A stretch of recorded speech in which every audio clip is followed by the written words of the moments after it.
Welcome to my channel Prituja. চলো আজ আবার চলে আসলাম তোমাদের সামনে একটা নতুন ব্লগ নিয়ে। কালকে মিশো থেকে একটা পার্সেল এসেছিল। সকাল সকাল উঠেই সেটাকে আনবক্সিং করে ফেললাম। ছিল একটা চপিং বোর্ড। যাই হোক, আজ আর বেশি টাইম নেই, ইয়োগাতে যেতে হবে। তাই আনবক্সিংয়ের কাজটা শেষ করেই রেডি হয়ে বেরিয়ে পড়লাম। হঠাৎ মনে হলো অনেক দিন হলো কাজের চাপে দিদির বাড়ি যাওয়া হয়নি। বঞ্ঝিটাও বড় বদমাশ হয়েছে, ভিডিও কল করলেই বলে মিমি আসো। যাই হোক, যেই ভাবা সেই কাজ, বেরিয়ে পড়লাম দিদি বাড়ি যাওয়ার উদ্দেশ্যে। আমার বঞ্ঝির মতো ট্রেনটাও খুব বদমাশ হয়েছে। আমি যেই দিন যেই প্ল্যাটফর্মে ট্রেন ধরার জন্য দাঁড়িয়ে থাকি, সেই দিন সেই প্ল্যাটফর্মেই ট্রেন আসতে লেট করে। বেশ কিছুক্ষণ ট্রেনটা কারশেডে দাঁড়িয়ে থাকার পর অবশেষে পৌঁছালো সোনারপুর।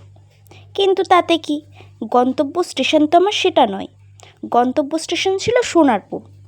সোনারপুরে বেশ কিছুক্ষণ ওয়েট করার পর পৌঁছালাম পরের স্টেশন সুভাষগ্রাম।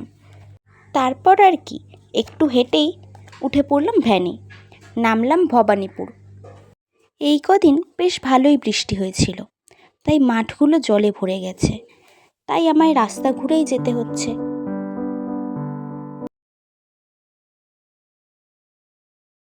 পৌঁছালাম দিদির বাড়ি। গিয়ে যখন আমার বঞ্ঝির হাতে চিপসের প্যাকেটটা দিলাম, ও তো পাত্তাই দিল না।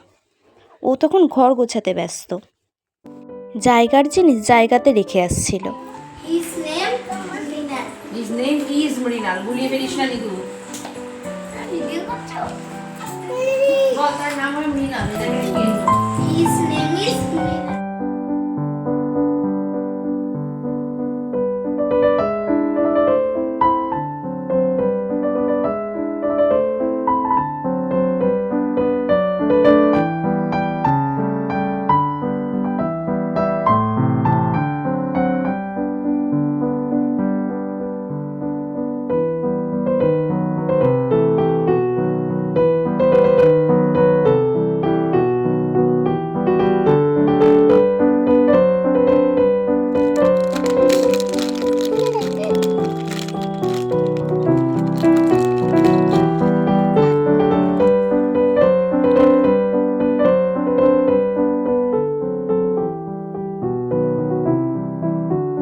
কিছু দুষ্টুমি তোমাদেরকে পরের ভিডিওতে দেখাবো।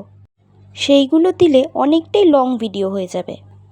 আর আমার বঞ্ঝির বদমাশির তো শেষ নেই, তাই ওর বদমাশিগুলো এই ছোট্ট ভিডিওতে আঁটবে না।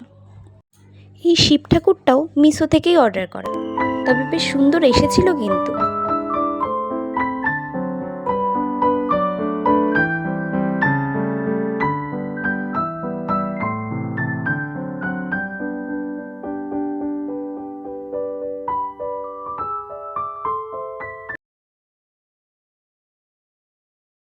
আজকের জন্য সঙ্গ ছাড়লাম তোমাদের।